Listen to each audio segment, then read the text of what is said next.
Tumia maneno haya matatu kumshawishi mtu aweze kujiunga na biashara yako unayoifanya. Maneno haya yana nguvu kubwa ya kuweza kumshawishi mtu yeyote aweze kujiunga kwenye biashara yako, hususan network marketing, kwa maana biashara ya mtandaoni au soko la mtandaoni. Maneno haya unaweza kufuatisha kama mimi ninavyosema, au utatazama kwenye skrini yako yanapotokea kwa namna hii.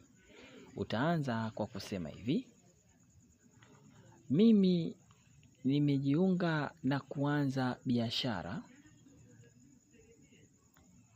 ambayo wewe unaweza kuifanya kwa muda wako wa ziada na ikakuongezea kipato zaidi.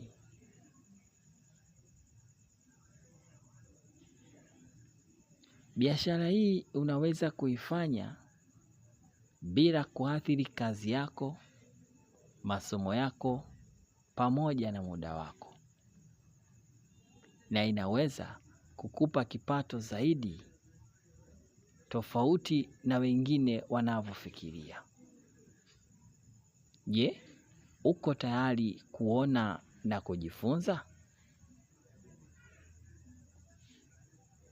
Rudia maneno haya kuyasema kama mimi nilivyokuwa nimeyasema.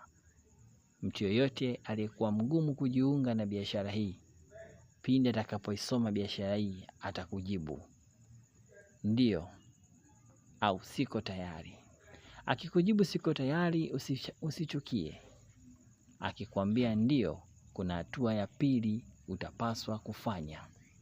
Endelea kufuatilia video nyingine inayokuja, utagundua njia hiyo ni ipi baada ya hii ya kwanza.